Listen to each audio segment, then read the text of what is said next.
It's the Unhappy Hour. Broadcasting to you live from the Milky Way Galaxy, my name's Brian Engelman, and this is the Unhappy Hour Sports Show on the TNAM network with the New American Media.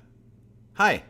We have breaking news in the NBA. This is where if I had a producer, I would go dun dun dun dun dun dun, dun, do that 1930s ticker tape breaking news sound effect.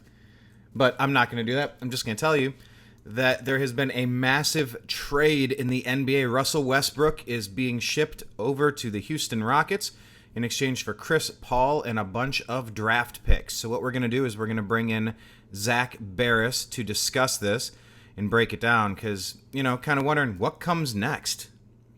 I don't think we're done here. I don't think Paul wants to go to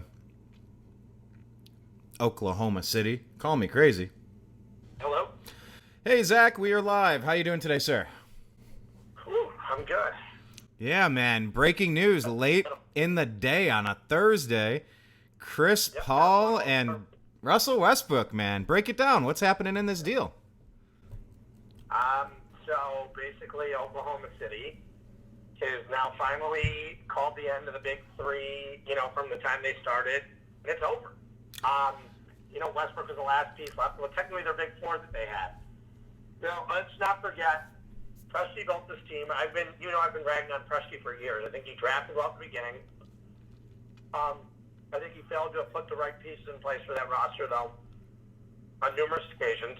Failed with two coaches.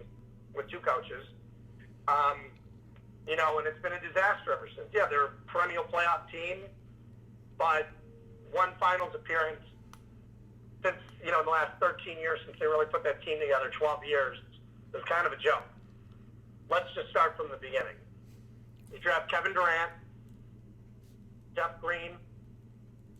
Green was a semi-bust, but he was still always a good player. You know, you traded Ray Allen for him, but I'm not going to knock on the Jeff Green thing. You're not perfect all the time. Next year, you go out and draft Russell Westbrook, who at the time was a reach, turned out to be a star. The following year, you take Harden over Rubio. Again, it gets mocked all over the place. Harden turned out to be a great player, superstar, MVP. Russ is an MVP, Durant's an MVP. It's not every day you draft three MVPs together and only get one finals appearance and win one finals game. That's pretty incredible when you break it down that way. MVPs on a roster. How many teams have had three MVPs? There's not a lot of teams that can even say that. I don't think it's many other than I don't even know if the Lakers have done it at one point. I'm really not sure, but I would assume when Kareem, Magic, and Worthy were all on the same team, there's a possibility that happened. I can't recall any other situation where it's even close. We witnessed it with David Robinson and Tim Duncan. We witnessed it with Tim Duncan. Kawhi Leonard hasn't been a league MVP. He's been a finals MVP twice. But, that's it. So let's sit here and break this down a little bit further.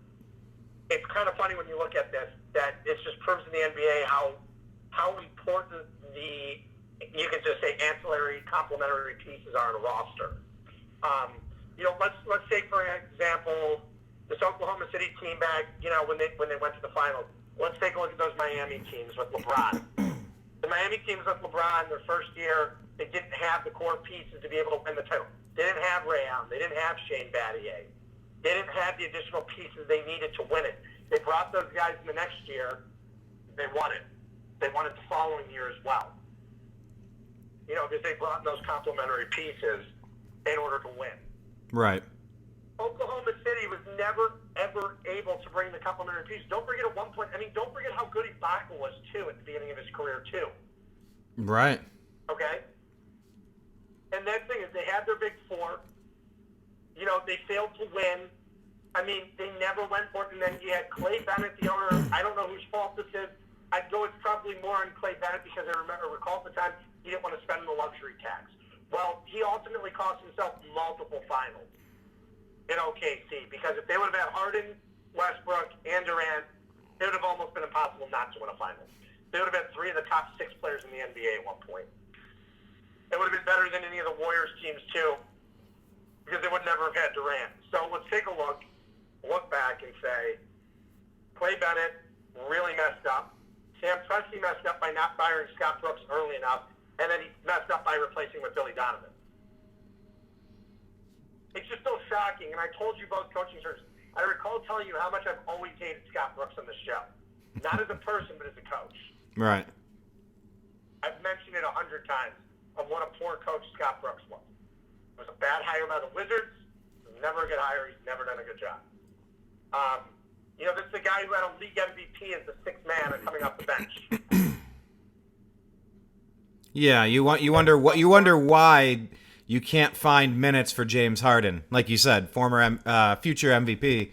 He's not even cracking the starting lineup. He had Sabo Cephalosha in the starting lineup over Harden. That's all you need to know about the roster construction of Oklahoma City and the coaching staff there. They made this big deal of how well they were put together, and you just look, it was one of the poorest coaching decisions of all time. It ultimately cost them numerous championships between their coaching decision, the front office and the ownership's ability to not spend earlier in the career because they didn't want to spend in the luxury tax. Then they realized in order to compete, they had to. And then they lost Durant. At that point, it was too late. It was just too late. So, in hindsight, Zach, I was just going to ask, in hindsight, do you think there was a better coach out there at the time? Do you recall thinking, it would be great if they got so-and-so, or, we'd have to kind of... I'm not recalling at the moment, but there were plenty of better coaches that they were on the market that they could have had, and they never went after him. They were so comfortable with Scott Brooks and losing in the playoffs. It just, they had some really good years, but they just couldn't get over that hump. And they just waited way too long to fire Scott Brooks. And what they did is they replaced him with Billy Donovan.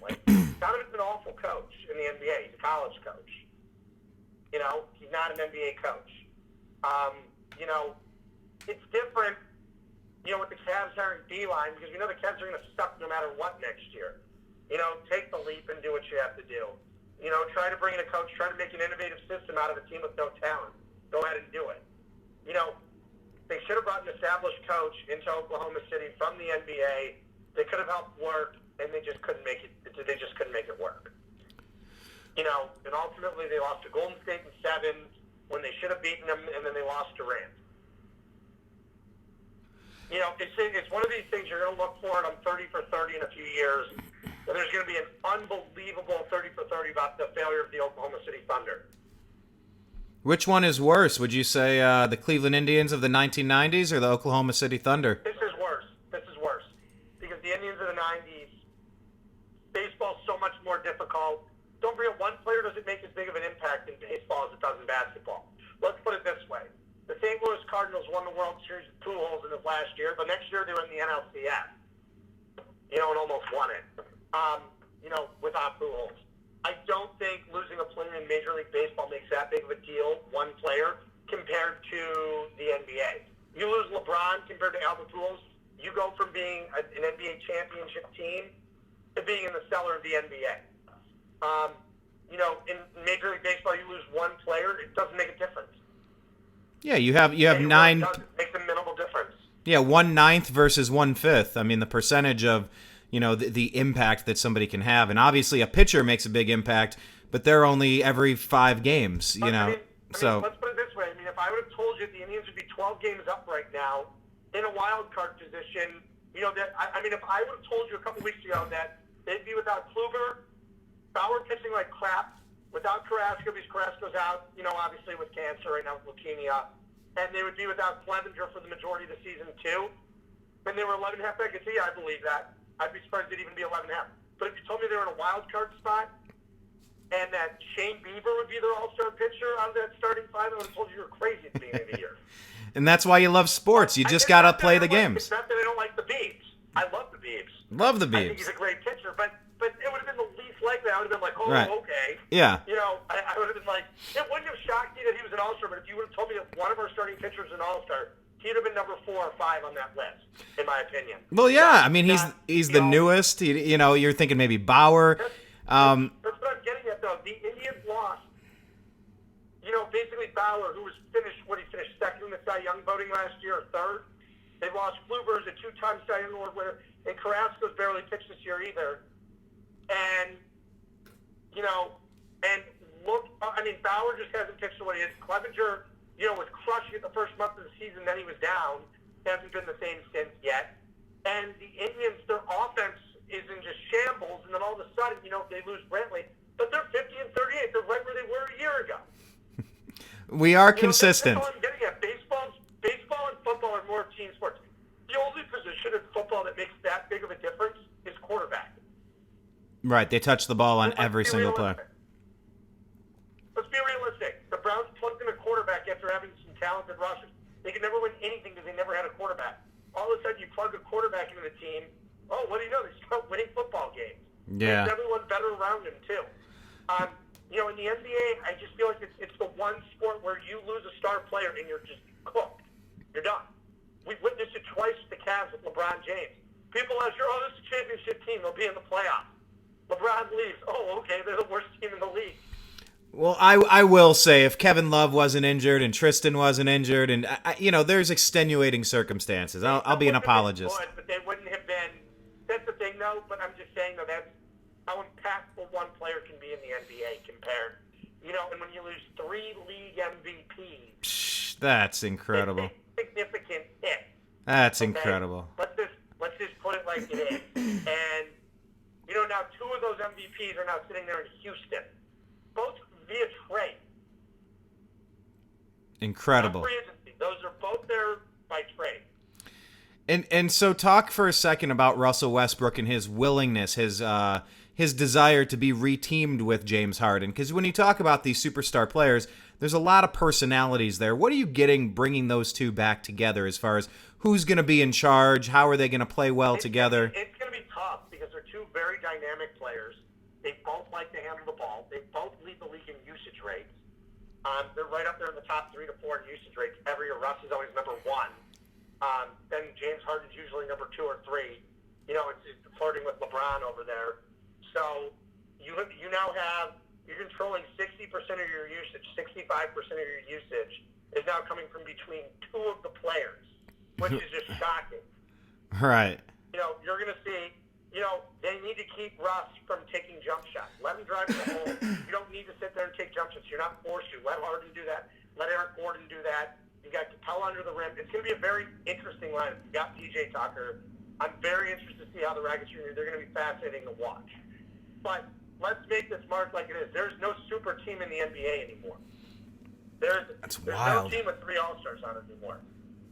That is in the East, wild. The East, your super team is Milwaukee with Chris Middleton and Giannis, 2 All-Stars. In Brooklyn, you've got Kyrie and Durant.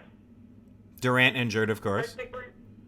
Yep, Durant's injured. Boston, you've got Tatum and Brown, which neither one of them are All-Stars. Doesn't move the needle. Kemba. Okay, Kemba, you're right. Kemba, Yeah. You've got Kemba, who's the All-Star there. That's it. Philly has their own big 3, big 4, or whatever you want to call it, but it's not a super team by any means. Ben Simmons is an All-Star, and Embiid's an All-Star, and Horford's an All-Star. And Tobias Harris, the fringe All-Star. But then, obviously, we witnessed last year with Jimmy Butler being there, replacing Horford. I don't think it's going to be an easy walk through the East. But, listen, I think in order, I think you've got Milwaukee, depending on how Giannis progresses, Philadelphia, and then Boston is your top 3. And if Durant's able to come back next year and he's healthy, and Brooklyn can sneak in there in a mid-round playoff spot, getting 6 to 8, even 5 to 8, because it's not going to be that difficult, and Durant's able to return, then Brooklyn, levels up to the top. In the West, though, the Warriors have Steph's an All-Star, Draymond's an All-Star, D'Angelo Russell's technically an All-Star, but he's not an All-Star anymore in the West, and Klay Thompson's injured. But Klay Thompson, I assume, will be back next season. And then Russ will be coming off the bench. That'll be interesting, too. But they're just not the Warriors of old. You have the Lakers with Davis and LeBron, and Cousins is a shell of himself, so don't count him as an All-Star. You've got Kawhi and Paul George. You've got T.J. McCollum and Damian Lillard with Hassan Whiteside. And then you've got Houston with Westbrook and Harden. So there's a lot of quality. And don't forget, you also have the Nuggets, too. The Nuggets have Jamal Murray, Jokic, Paul Millsap. The Nuggets are going to be another fun team to watch next year, too. I like Jokic a lot. I think he's a heck of a player. I enjoy his game. I like the Nuggets roster a ton. But yeah. I still don't feel like they have that superstar, real superstar who can get them to the top. Well, remember about the Nuggets. Remember how they had to offload Carmelo Anthony and finally move on from that project. Just like we're talking about the Thunder here, moving along from Westbrook. At some point, we know that the dollar is more valuable than a bunch of quarters, but the Nuggets have, in a way, that they had to go through that phase. Obviously, that was several years ago, but now they've completely retooled and revamped the roster, and they're back to competing at a really high level. But either you have championship pedigree and capability, or you're a pretender. You have to figure out who you are, and you have to figure it out quick. So I don't know if the Thunder waited too long, if they traded Harden too quick. I don't know. Like you said, this is going to be a great 30 for 30, or an awful one if you're a Thunder fan. It's just... It's like, this is one where they had so many opportunities to win and just couldn't get it done. They had their failures against the Spurs. Then when they did beat the Spurs, they lost to the Heat. And in every opportunity, they never got out of the West ever again. I mean, you just saw Durant basically just give up on them. I mean, Durant gave up and said, I can't win here. Yeah, he got the ball rolling. That's for sure. A couple of years ago doing that. Let's switch gears real quick to Chris Paul, 34 years old compared to Westbrook at 30. This is obviously going to maybe give James Harden a little bit more time, a few more years if they're going to try to get something out of that, bring a championship down to the Rockets. Talk about Chris Paul. Is Chris Paul someone that's going to play for the Oklahoma City Thunder? Or is he going to force a buyout? Is that even an option? He's got 3 years, $124 million left. I don't think anybody's buying him out of that. Oh, okay. I think he's going to play them. You can't even use the stretch provision on that. What is the stretch provision? How does that work? Where you get to basically double the time amount and just cut the salary in half. Oh, okay, gotcha. So, but you can't do that with Chris Paul. It's just too long. You're going to have to stay with him for the next 2 years and then trade him as an expiring deal in year 3. So, stuck with him. It's just that simple. You're not gonna sit there and buy him out and let him go to the Lakers on a minimum deal. It's not gonna happen. And if it does, then the Thunder are crazy. They're absolutely crazy if they let that happen. Because that would be too much of a price to pay for a couple of draft picks and a couple of pick swaps? The Lakers don't have anything to give back. They don't have the salary. They can't take on the salary. No team in the league can take on the salary in a trade, and no team's going to. It's virtually an untradeable contract. Interesting. So if you're Chris Paul and you wake up today, like how upset are you? Are you upset? Or... Here's the thing. If that current roster is constructed in Oklahoma City, it's still a playoff team, in my opinion. Maybe an 8 seed, but with Chris Paul, Steven Adams, they do have Danilo Gallinari. They might be an 8 seed in the West. Right now, let me take a look at the West and see where I'd rank it. Let's see. Hold on, let's see. And by the way, while you take a look, let me just say this is what the Thunder are looking at. They have at least 2 first-round draft picks in 6 of the next 7 drafts. In year 2020, they have 2 of them. If they're not top 5, top 10, it doesn't make a difference.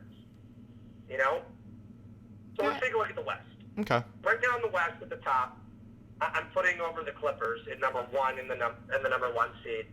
I have Denver as the number 2. It's not that I think they're going to be better than all these teams. I have Denver at 2.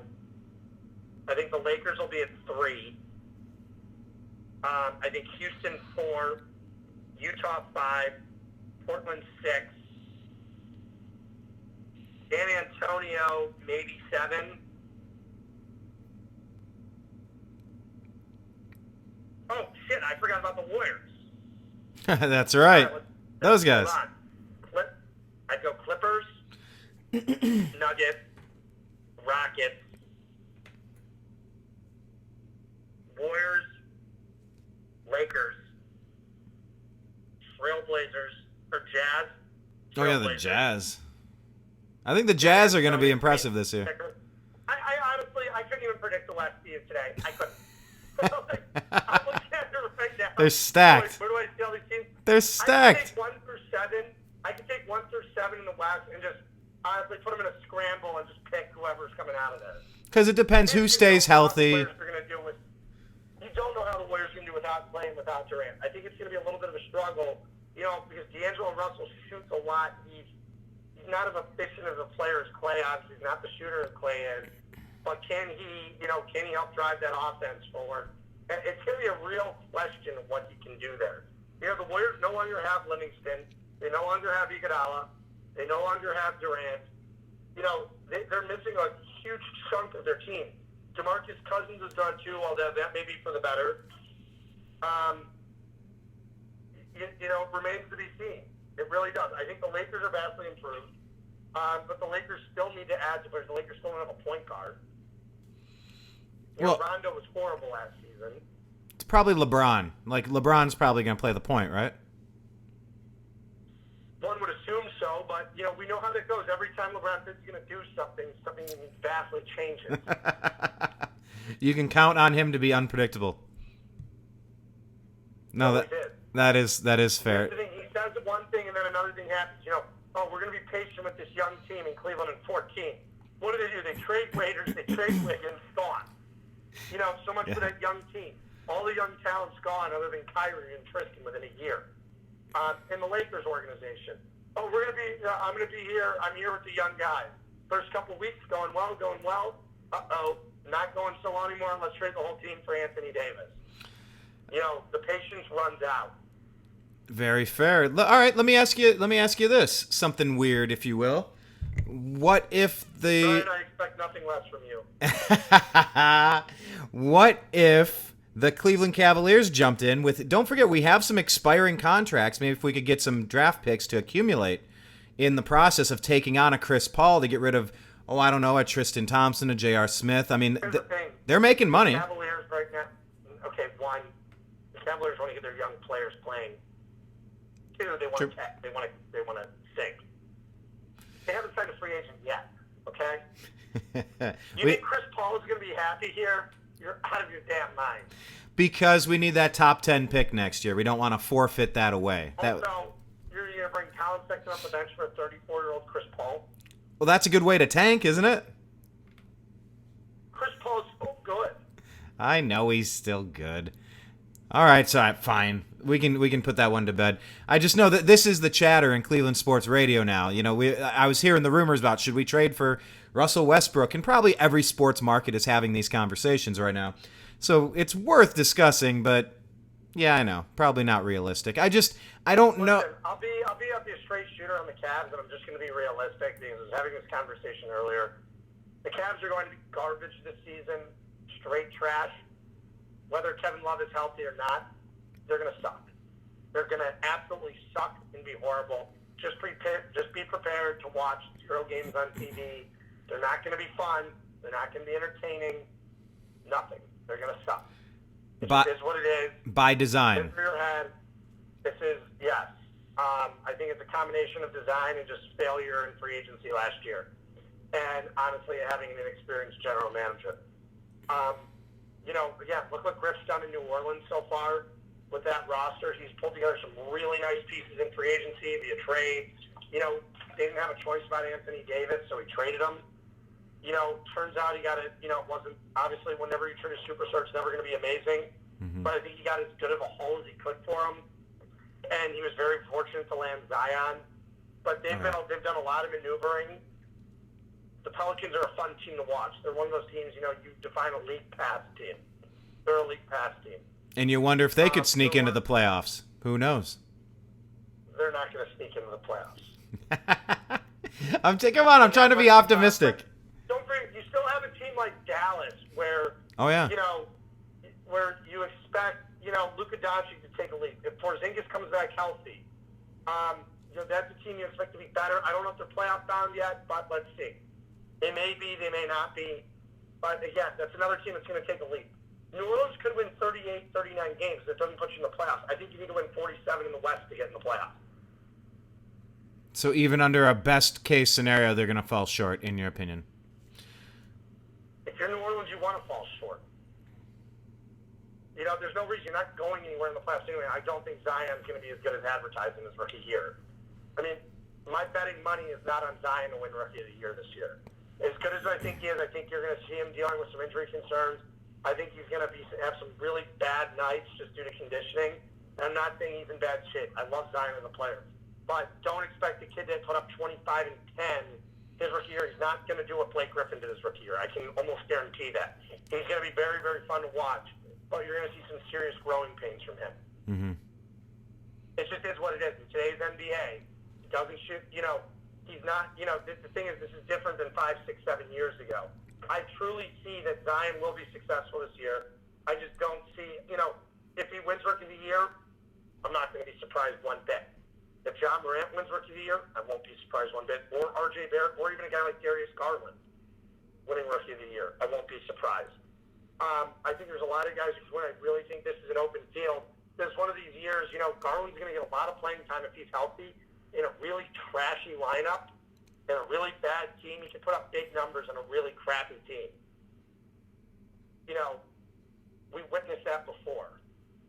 R.J. Barrett could do the same thing in New York on 38% shooting, could be putting up 23 points a game because the roster is so bad, and he'll be playing significant minutes. There's going to be a learning curve for all these players. Don't ever expect a rookie to positively contribute, and I'm talking make your team into a playoff team in their rookie year. Luka Doncic, as good as he was, the Mavericks still stunk. Trae Young, as good as he was, the Hawks still suck. You just need to be realistic with rookies sometimes. You do. Right. People thought Lonzo Ball was going to come in there and change the culture of the Lakers. Well, he's already gone. Yeah, he is. Brandon Ingram, who people were saying is the next Kevin Durant, is already gone. DeAndre Ayton, a fantastic center, had a great year. Centers just don't make that big of an impact in today's game. Traditionally in the 90s, in the 80s, 90s, DeAndre Ayton would have been an incredible player. But DeAndre Ayton's your classic center.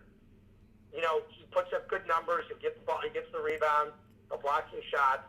Not a great defender, but he's a great offensive player in the paint. It's the same thing, these guys just don't have a high enough usage rate to make a difference.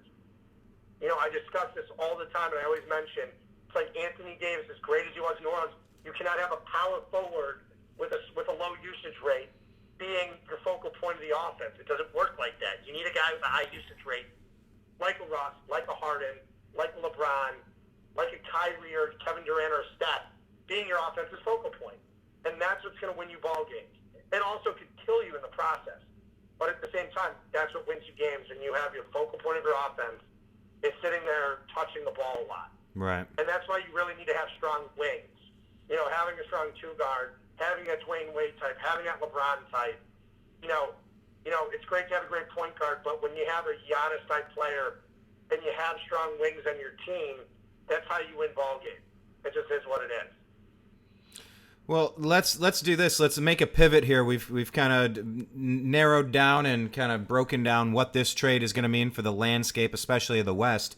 So the other big news, obviously, since I've had a chance to talk to you, I kind of touched on it the other day, but I wanted to get your thoughts. Obviously, Kawhi Leonard, the question was, will he remain? He's wearing a Blue Jays jersey. Is he going to stay in Toronto? And then it was, is he going to team up with the super team and make the Lakers into this dominant force? And the Clippers were kind of thought as an afterthought.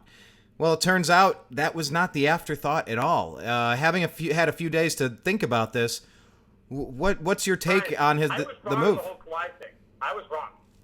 I had heard that he had already, said to the Clippers, no, they're out of the running. I was wrong. I'll admit it. That's what I had heard, that he told the Clippers was ever. Chris Broussard had reported it. But again, as we know, don't listen to Chris Broussard. Right. No, I'm being serious.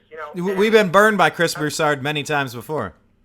Don't forget, this is the guy who came on the radio the day LeBron said he was coming back to Cleveland 5 years ago. I think yesterday was the day. Was the 5-year anniversary. Yeah. When he said the reason LeBron wasn't committed yet is because Dan Gilbert's a racist. I heard it myself on 8:50 in the morning. Driving back, I'll never forget where I was. I dropped off my sister at the airport, at Akron Canton Airport, in the morning at like 6 in the morning. I was driving back to the office on the west side of Cleveland, and I'll never forget hearing Chris Broussard on the radio. I got a call from my buddy who had faxed that LeBron James was coming back to Cleveland because the meeting was conducted at his house in Miami regarding Maverick Carter, the person whose idea it was for the letter, the whole LRMR crew. It happened in his house. Okay, so he knew about 3 weeks before LeBron was coming home. Told me, couldn't tell me how he knew, but just guaranteed me LeBron was coming. And that was how I knew. That was my source. It was a very good source, too. And, Brian, I told you off air who it was, and LeBron came back. But Broussard had all of his information wrong. He just couldn't fathom the fact that LeBron hadn't made his announcement yet. And just 4 hours later, his announcement was made. Yeah, 5 years ago. Just remembering where you were and that whole day going live and calling my dad, and it was just, I took the day off that day. It was a very important day for Cleveland to kind of turn things around, and seeing just the landscape of what the world thinks of Cleveland with the All Star game. We'll get to the All Star game in a second if you have a moment, but LeBron coming back to Cleveland was absolutely enormous. And with Kawhi, a lot of people just didn't know what Kawhi was going to do. People have had a hard time reading him his entire career. Do you feel, what are your thoughts for the city of Toronto and the Raptors? I mean, they got one championship, cool beans, time to move along and retool? Or do you feel for them a little bit, having gone through this, you won a title, and it's like you're going to bounce after winning a title? I mean, any thoughts on that fan base right now? I think it's a new challenge for them. I don't listen. We all knew that going into this was most likely a one-year rental. The Raptors went for broke. They won it with him. So I think the Raptors would have gotten crushed by the previous four Cavs teams? Yes. I don't think it would have been a challenge. Don't forget, they beat the Warriors team that they were very fortunate the Warriors were hurt. Klay Thompson got injured towards ACL, and Kevin Durant was out, and the Warriors were beat up. It's like the 2015 Cavs. Cavs were healthy in 15, the Cavaliers would have won it, but they weren't, and they lost. I agree completely. And it's the same thing. I think the Warriors, I think the Raptors got very, very lucky. I think they were healthy at the right time, but what do I always tell you? The healthiest team always wins it. Yeah. I mean, the Warriors were in trouble before Klay went down, before Kevin Durant came back anyway. They were in trouble. But, it took that last-second shot against the Sixers and two major injuries to the big three. I don't put Draymond in a big three. But, yeah, they did their one-year rental. They got their championship. Kudos. Awesome. It's just weird to not want to run it back again and try it again, knowing that you were already able to do it once, and the team you're going up against just lost that player, Kevin Durant. He's out for the season, and he left.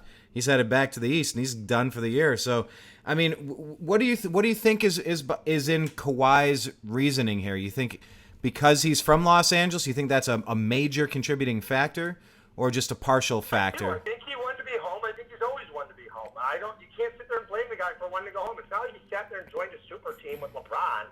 I think there would have been a lot more anger for Kawhi Leonard if he would have gone and formed a super team with LeBron James and Anthony Davis. I think there would have been a lot of anger. But you, Brian, being in LA, there's no way you're mad at Kawhi Leonard right now going, man, I hate the Clippers. I don't think there's anybody, obviously Laker fans hate the Clippers. But there's nobody in Cleveland going right now, man, I hate Kawhi Leonard for one of the Clippers. I hate the Clippers. No, I think you're right. I think Kawhi, but are one of those teams there's always notorious. Here's the thing. Let's just say it is. Lovable loser. The Raptors were one of those teams of the East that always notoriously suck. They've been in the playoffs here and there, but they won like a couple playoff series in their lives up until last year. They could never get past the Cavs ever. The closest they got, they took a series of 6 games. The Cavaliers beat the crap out of them in every game they won by 30-plus points. When it counted, they laid it on. 2016. The Raptors won Game 3 and 4, and the Cavaliers dominated them in Game 5 and 6. Like, I remember falling asleep at halftime. We were beating them so badly in Game 5 of the 16 conference finals. I literally fell asleep. We were beating the crap out of them so badly. Yeah. We were by like 30. I remember we were by like 35 points at the half. Well, the Raptors are a team. It's like, do we want to talk about the Vince Carter Raptors? Do we want to talk about the Chris Bosh Raptors? The Raptors only won one playoff series. That was the thing. I know. And they... and the Tracy McGrady Raptors. That was the thing. Tracy McGrady. It's not like they were... it's not like there's some incredible franchise. Kawhi Leonard went there. He won a championship. He was there for 1 year. Listen, if I'm a Raptors fan, I'd be very appreciative of what Kawhi Leonard did for my city. And I'd stand up and cheer him next year. It's the same thing. LeBron James left Cleveland after winning a championship. Got a standing ovation when he came back last year. Okay? Kawhi Leonard deserves the same thing. It's not like he bolted, joined a super team. I can understand Raptors fans' frustrations if he would have went and joined the Clippers. Or the Lakers. I would have understood their frustration. But then joining the Clippers, though, and here's the thing: is the Clippers gave up a lot in that trade to get Paul George. But don't forget, they also got Kawhi Leonard because there would have been no Kawhi without Paul George. So then, let's just play that game. If Paul George wouldn't have been able to happen, what do you think Kawhi would have done? Just speculation. I'm not sure. I think he would have stayed in Toronto on another 1-1 deal, or he would have gone to the Lakers. I'm really not sure what would have happened. Or would the Clippers swung the deal for Westbrook? We don't know. Oh, that's right, because they were looking to do something. We can play the what-if game all day and any day and go what-if. It's fun. The best in history with the what-ifs is always Bill Simmons. He always writes these incredible what-if scenarios. He does. He always has. I'll give him credit for that. He's always written incredible what-if scenarios. We could sit here and I could do a 24-hour show with you on what-if scenarios. What if the Cavaliers were healthy? What if the Cavaliers would have traded Kevin Love for Paul George and Eric Bledsoe, 2 years ago? We could play that game, too. And sitting here going, would LeBron still be here? Would Kyrie still be here? What would this roster be like? Now, with Paul George and Bledsoe, what would the Cavs be now? We could sit here and play this game any day. If David Griffin would have been retained by the club. Yeah, I mean, that's the point. It's fun. It's fun to think about. I don't know. I mean, there's so many injury concerns with the Nets. You have Kyrie and KD with injury concerns. You have Paul George and Kawhi Leonard with injury concerns. It's just interesting. I guess, a lot of superstars are going to have baggage. They're going to have injury history. It's just there's a lot of mortgaging being done. Now is 35 years old and missing most of last season. Yep. Sure thing. Absolutely true. Absolutely true. I mean, how pissed do you think LeBron and the Lakers are? Do you think they were expecting to get Kawhi, or just did they always think it as a long shot? If you had to guess. Wait, what did you say? Do you think LeBron and the Lakers were anticipating Kawhi coming to join them, or do you think they were as much in the dark as anybody else? No, I think they knew. Yeah. Well, real quick then, what do you think is going to become of the Clippers team now that you have Paul George, now that you have Kawhi? Who else is on that roster? How are they going to mesh together? Obviously, with Doc Rivers, a coach that knows how to win in the clutch and bring championships home. Kawhi obviously knows how to. I mean, do you have them at the top as the best team in the NBA? Were you saying?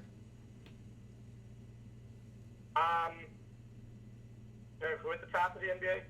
Where would you put the Clippers in that group? I put the Clippers right now at the top because defensively they're just dominant. But again, the Lakers are up there. The Rockets could be up there. It just all depends. I don't know how all these teams are going to mesh. Right. The Warriors could still be there next year. It all depends. Let's say D'Angelo Russell comes in there, is able to put up 22 points a game. Suddenly the Warriors look like they could be there too. We just don't know at the moment. Very fair. Do you think all this movement for the players and the free agency periods, do you think this is good for the league? No. I'll tell you why. The problem is you have one lopsided conference where all the games are on super late at night. Okay. This would be much better for the NBA if this was all in the East than it was the West. Don't forget, league ratings up to a low last season because, one, nobody turns in at 10:30, 11 o'clock to watch LeBron James and the Lakers play against Portland. Nobody cares about it because people are asleep on the East Coast.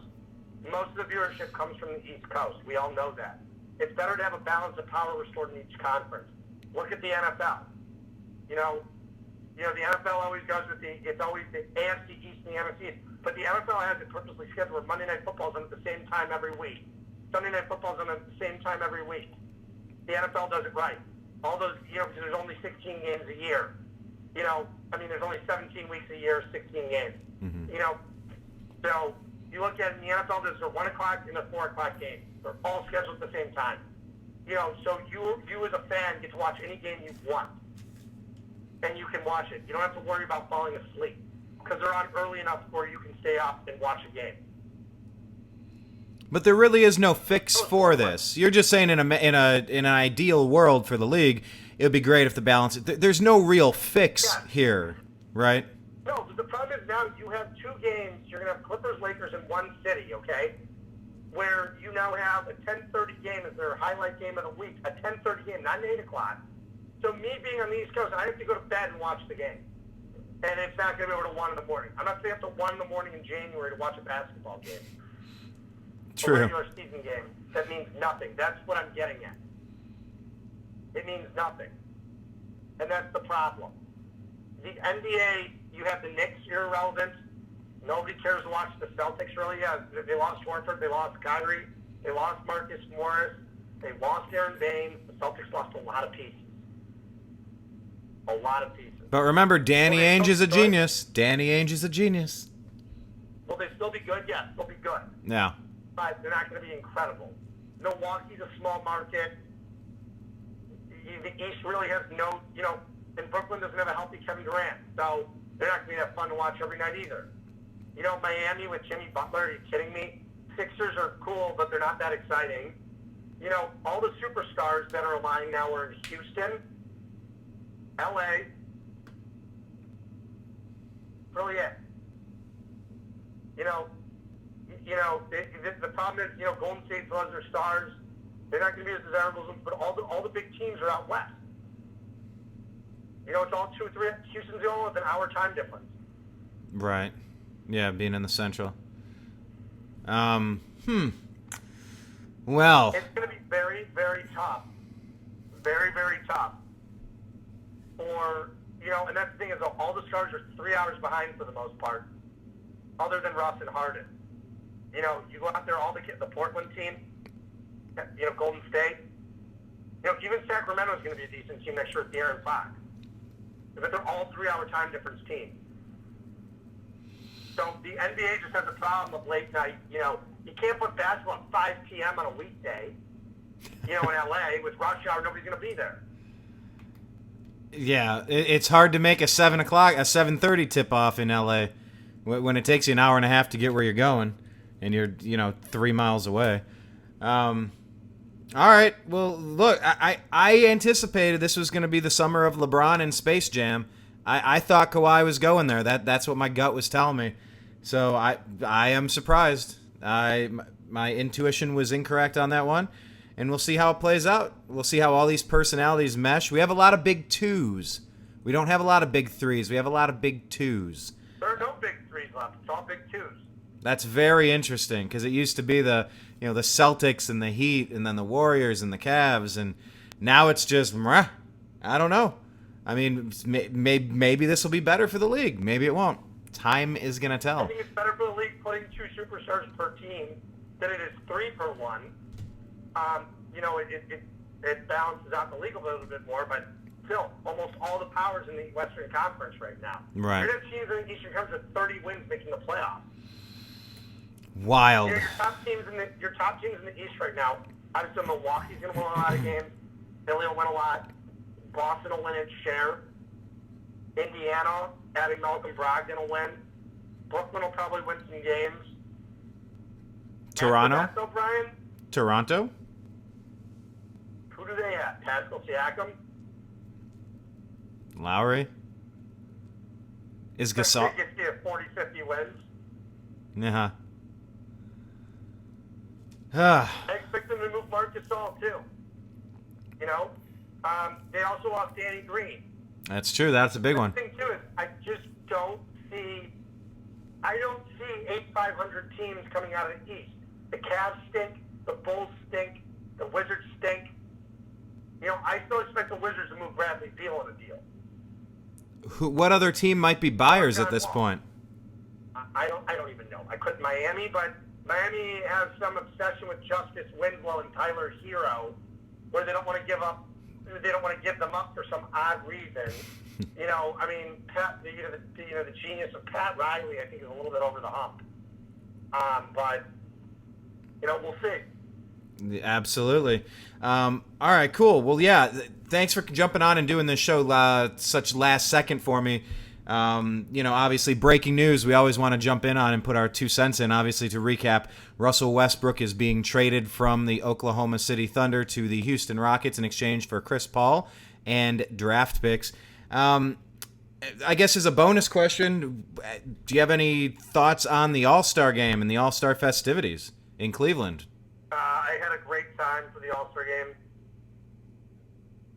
I had an unbelievable time for the All Star game. It was so much fun. I have to tell you, it was cool. All the celebrities were staying in my building, so it was really cool. Didn't get to see a ton of them. I saw like Mike the Miz in the lobby, from WWE. I saw some of them. I saw J.R. Smith. Joe Thomas was here, but it was pretty cool. I walked into the home run derby with Roberto Alomar. I ran him outside of the street. My buddy and I started talking to him, and we walked in the game with him. He was a super nice guy. It was funny. Ran to Julian Tavares at the stadium. Tavares. Yeah, he's just as good looking in person as he was on TV back in the day. Jeez. Saw Dallas Braden from Barstool. It was cool. And so I was having lunch at the Ritz the other day. I had a meeting at the Ritz on Monday for lunch, and I saw Joe Morgan there. He was having having lunch with someone. I saw Hank Aaron outside going to the car, going to his vehicle, and then I saw Commissioner Manfred. Oh, I got some questions for Manfred. So I was in the middle of a business meeting when I saw him walking by. So, but it was pretty cool. I thought the Fan Fest was incredible. They did a really nice job with it. Cleveland just did a hell of a job. Like, I'm not even being biased here. I've been to other All-Star games in other cities. I was in Phoenix. Phoenix wasn't even close compared to what Cleveland did for the All-Star game.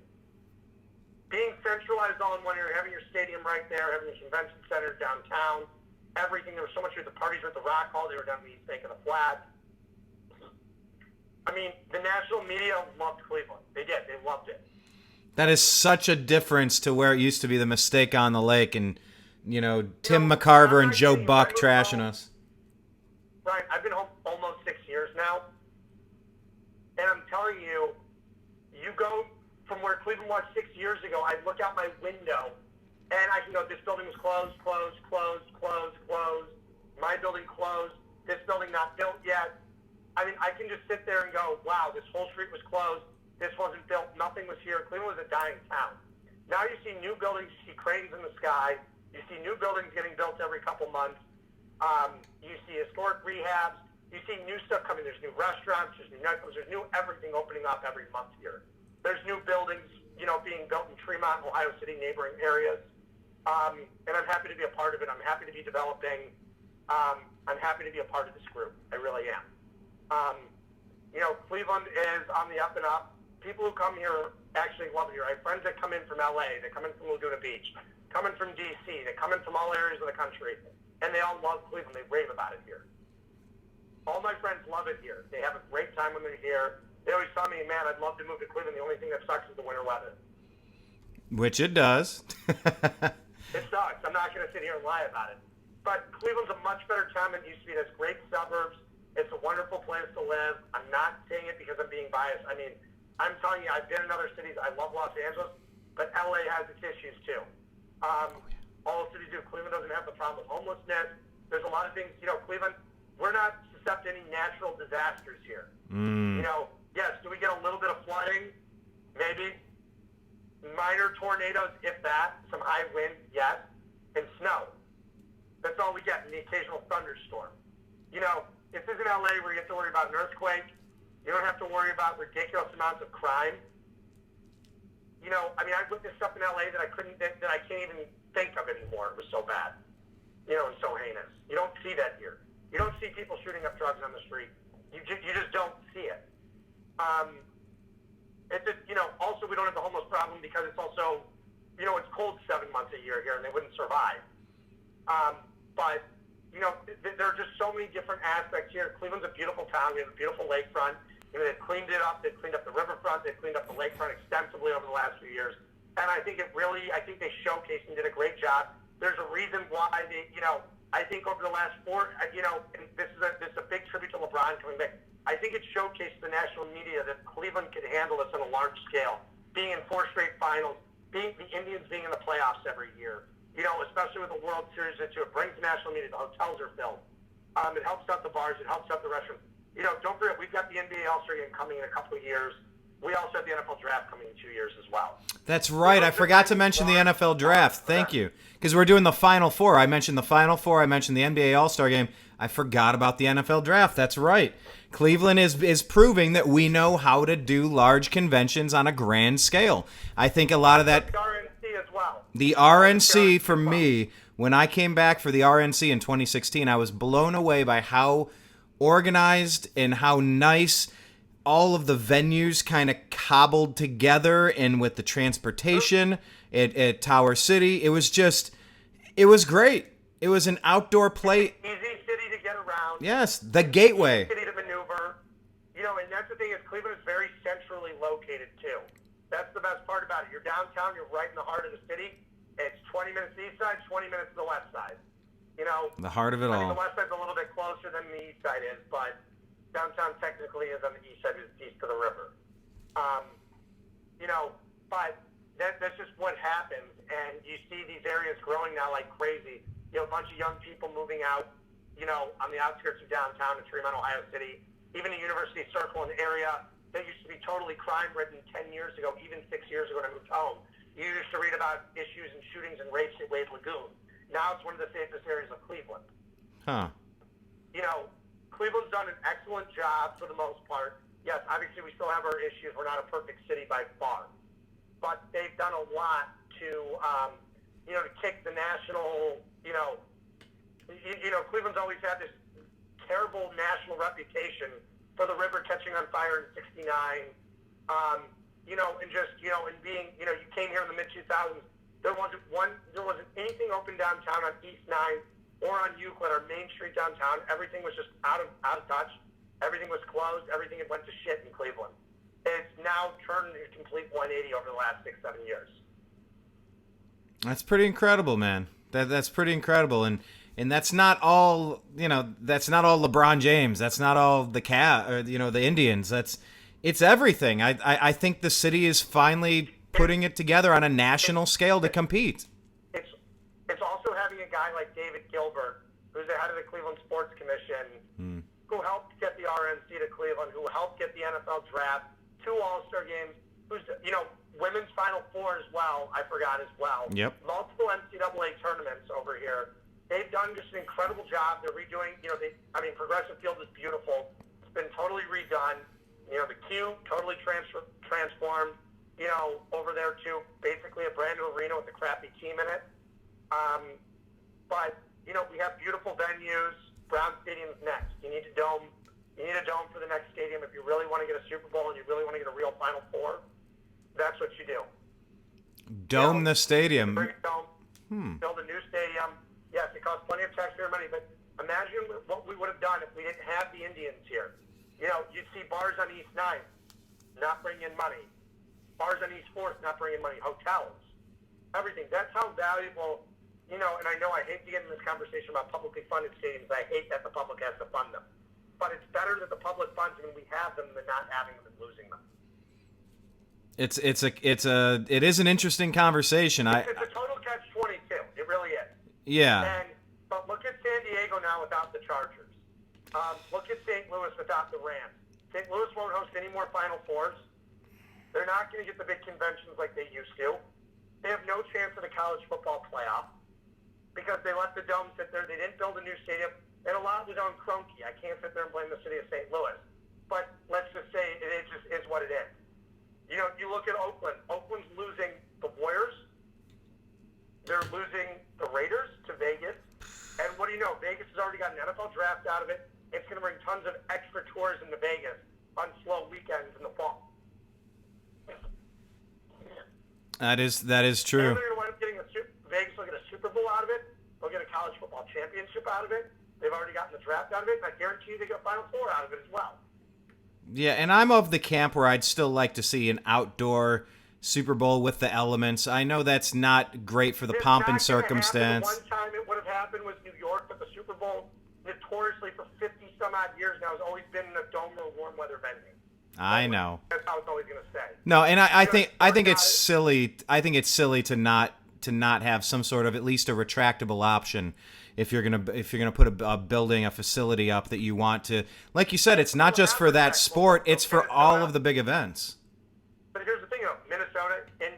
they all have retractable domes. Yeah. The Rams and Chargers new stadium, the Raiders new stadium has a retractable roof. Yep. They all have retractable roofs. Houston has a retractable roof. Dallas. I mean, I could go on and on. They all have retractable roofs. All the domes do. Atlanta. New Orleans is the only one without a retractable roof. So what do you? Well, it was almost retractable during the hurricane. Almost ripped it off. I mean, maybe to close Burke Lakefront Airport and put a brand new Browns facility over there. I don't know. Under Mayor Jackson's rules, they're never going to shut down Burke Lakefront. You got to wait till a new mayor comes in, and there's better stuff they can do with that land than put another stadium on it. That is fair, and we'll see that. Before I get into economic development and repurposing the lakefront, it's a listen. I truly believe that Cleveland is on the up and up, especially in the sports side right now. The Browns are going to need a new stadium in the next 10 years. Let's just be realistic. It is what it is. The Browns, the Haslam's are keeping very quiet about it, but they've already started searching for new sites. They're looking at 6 new sites around downtown Cleveland. Are there sites available where you can put that big of a footprint in? Listen, you can buy anything and tear it down. Okay. There are plenty of options down. Don't forget, you have the south bank of the flats where there's nothing there other than old factories, which could be used. Don't forget, you also have Lakeside, just east of East 9th Street, where it's just a bunch of old buildings that could be demolished. Now you're demolishing any skyscrapers over there. Right. Don't forget, you could also build it in the Muni lot if you had to, and repurpose the lakefront. You could build in the West 3rd lot in the pit. There's still so much room there to build a stadium. You also have south of 77 by Gateway, just south of the freeway over there too, where you can build it as well. There are so many areas that you could repurpose to build a stadium in downtown. There's Midtown, there's areas of Parmason you could build it on if you wanted to. You can't build on Prospect, Chester, and all Cleveland State. And don't forget, this area was completely garbage. A couple of years ago, if you went on Euclid at East 14th, it was not a nice area. Now you're that's where you go all the way to East 40th on Euclid, and it's a continuation of downtown. I mean, we're talking 26 blocks later. It's still nice. It's impressive. Where you're on Euclid and Chester now, and Prospect, these streets for the most part, not all the way, still get in between. But I'm telling you, when you go up these streets, it's a gap between University and downtown. You have a 4 mile stretch. There's full top buildings. You have about a mile, not even a square. It's big company that are. Oh, hold on. I think we lost Zach there real quick. The phone was getting a little garbled. Let me see if I can get him back in here real quick. Let's try this again.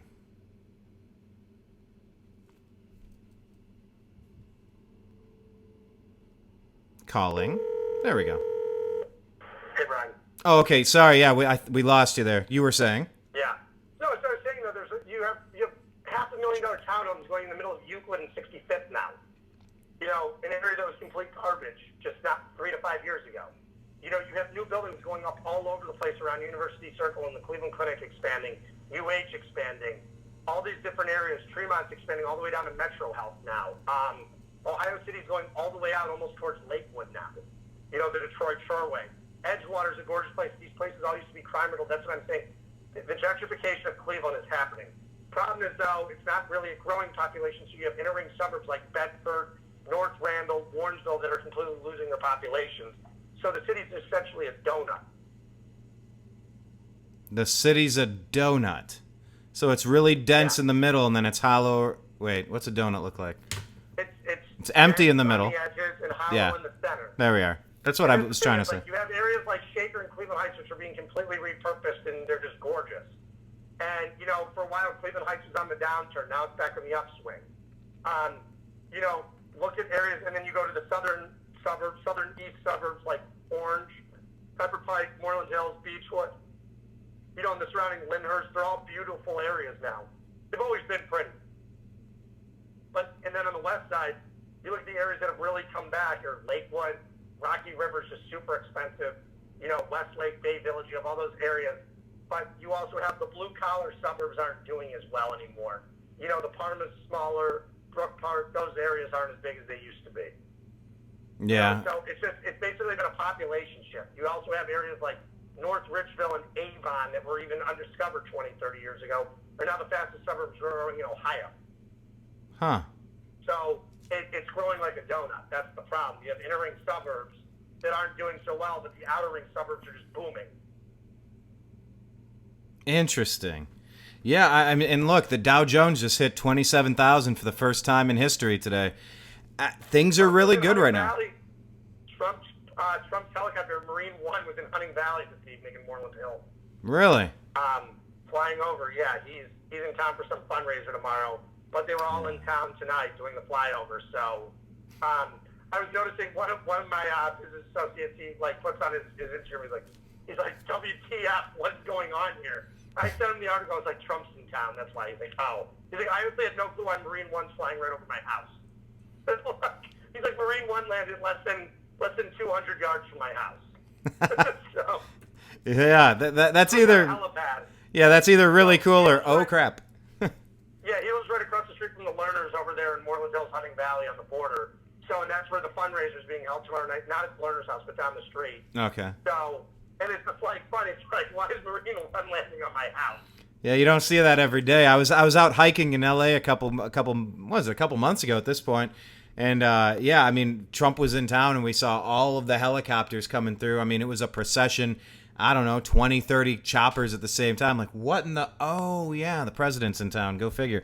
No, but I mean, it's nice, man. This is a far cry from the housing crash of 2007, 2008. You know, let's live it up while we can. You know, hopefully this is better. The economy keeps continuing an upward trajectory. I really do. I really do. This is, the economy is doing well right now. I hope it continues. It's been great for real estate. It's been great for business. Things are getting done right now. Things are getting built. I personally, I'm not talking politically at all right now. I'm just saying, in a city like Cleveland, it's doing very well right now. I hope the trend continues and going up because we witnessed a huge, honestly, everything went stagnant in the mid-2000s, which caused a lot of companies to move out of town, go out of business. We witnessed a lot of stalled developments that never occurred, and it's been our city back for 20 years. It's rough. And that nucleus project, that's going to be a nice one, though, right?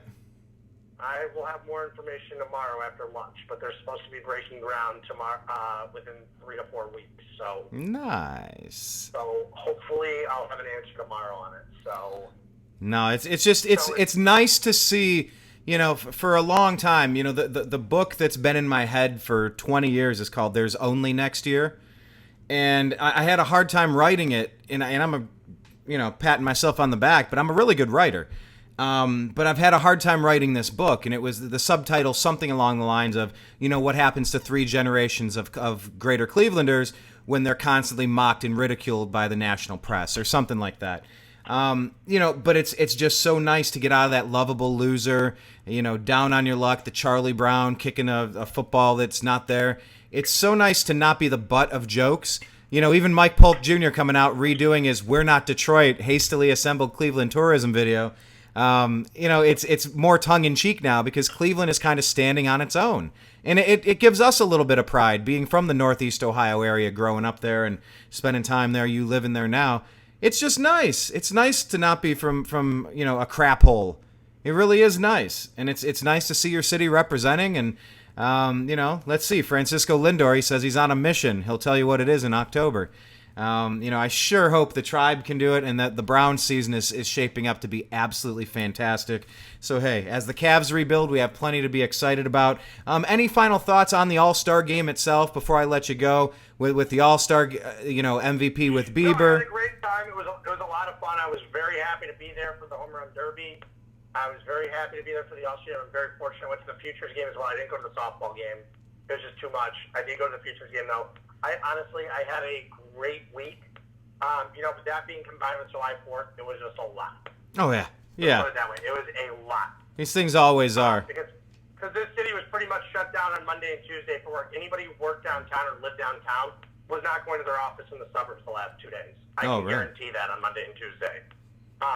It was, my meetings that I had were all canceled. It was a shit show downtown in a good way. It was just a lot to take in. It was a lot to handle, but it was a lot of fun. That's awesome, man. Well, hey, So, big news in the NBA world. You know, everything is being shaken up with the balance of power going heavy west, but seeing a lot of changes. Excited for the upcoming NBA season, although the Cavs are going to be rebuilding. Indians 5.5 games back. You know, hoping we can win the division and represent, make a deep run. We'll see. I think we might need a little bit more firepower on the offensive side of the ball, and I really don't want to see us trade Trevor Bauer. But we got a lot of sports left to play. Listen, I think the Indians now, with guys like Bobby Bradley and Mercado up, I think there's a lot more faith restored that this team isn't as far away as anybody thinks. And, you know, listen, if Kluber and if Carrasco is able to get healthy and come back, I really hope he's just okay. I honestly don't care if he pitches the rest of the year. I just hope he's okay. I really do. You know, and Salazar's starting to, you know, pitch down in the minors. Let's keep our fingers crossed. You know, you can't rely on him. But, you know, if something happens, and it does, and he comes back, that's a bonus, too. Mm-hmm. I fully expect the Indians to go out and get a bat in the playoffs, you know, for the playoffs, if they're still playing well. I think a lot gets determined this weekend how they do against Minnesota. If you want to sweep Minnesota, you're only 2.5 back. Oh, I like the sound of that. You know, so hopefully everything goes well this week. I'm really excited for it, and, you know, I think Indians baseball is a lot of fun again. You know, they struggled mightily through April and May, and June and July have been fantastic so far for the Tribe. Absolutely. Yeah, we're in a good spot. All right, man. Thanks again for having me on, Brian. Well, thanks for jumping in late night with all this breaking news. I appreciate it. Now I'll have to edit and upload this and let the whole entire universe check this out. I appreciate your time. Follow Zak on Twitter. He's at Zbaris. That's Zbaris. Have a good evening, sir. To be continued. There he goes. All right. Well, thank you guys so much for watching. I'm going to post this now. So there's a few things. TheNewAmericanMedia.com is the homepage. But we do most of our stuff, youtube.com/TheNewAmericanMedia. Click subscribe. Click to receive notifications. And we're also starting a brand new sports-only page. We just got to get to our first 100 subscribers real quick. And then we got to name the page and go through the process. I forgot how fun it was trying to build a YouTube channel from scratch. But since our politics, our coverage of current events in politics and music and sports have all been demonetized. Not all, but hundreds of them. We did 13 or 1,400 videos over the past 7 years, and we had a lot of things just shadow banned and demonetized. We're going to try to do a sports-only channel and keep it to sports only. So we want you to follow us there, but Instagram.com/TheUnhappyHour. 2 private groups on Facebook is pretty much where most of the action happens nonstop. It's The Unhappy Hour Sports Show, a support group. Go ahead and request entry in, and we're going to ask you a couple questions. It's a private group. It's the best. If you like the Indians, Cavs, Browns, Buckeyes, Blue Jackets, you're going to love this group, I promise. And then, of course, we have Strictly Cavaliers, Strictly Indians, Strictly Buckeyes, Strictly Browns, where we narrow down the whole focus, and it's all specific to that sport in case, you know, you might not like the Buckeyes, but you do love the Cavs, like one of my buddies, Clint. You know, you might not want to be in the... he likes the Buckeyes, but not the Browns, because his dad's from that place down the turnpike. I won't say their name. Schittsburg. Anyway, I digress. Follow us in all the places, and then on Twitter at TheUnhappyHour_. TheUnhappyHour_. Signing out. I appreciate you guys. I love you guys. We'll talk to you again soon. Take care. Peace. It's the Unhappy Hour.